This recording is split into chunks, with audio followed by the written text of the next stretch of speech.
bien sûr, c'était avec grand plaisir qu'en tant que président de l'Union centriste, je veux indiquer combien j'approuve ce débat sur l'identité.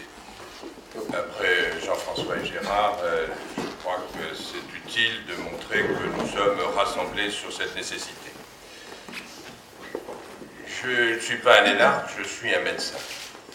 Et je voudrais simplement indiquer que pour moi, il y a tout un symbole de voir que ce débat aujourd'hui est engagé au moment où une expérimentation est lancée sur le CV anonyme.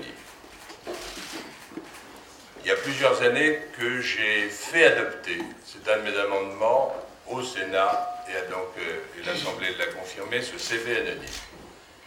Et curieusement, il n'a pas été mis en œuvre. C'est donc qu'il y a un problème. Et si je me souviens de ce que disait Renan, c'est quand tout d'un coup il y a débat, qu'il ne faut pas hésiter à engager ce débat et à se reposer les questions, voire à consulter les gens.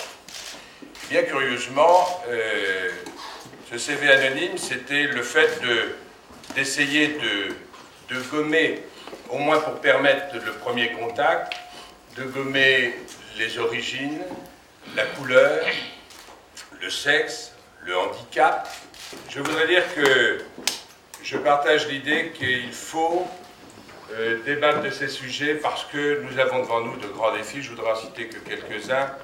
Nous avons la dette. Tu as dit que Jean-François tout à l'heure que c'était un problème de dette de la personne vis-à-vis de l'État, mais nous avons aussi une dette de l'État que chaque personne devra être d'accord à assumer en partie. Nous avons un problème d'emploi, nous avons un problème concernant nos retraites, nous avons un problème concernant notre système de santé.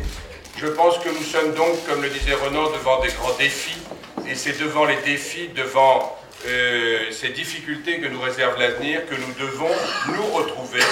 Et donc c'est en nous retrouvant que nous allons dire que nous partageons la même identité.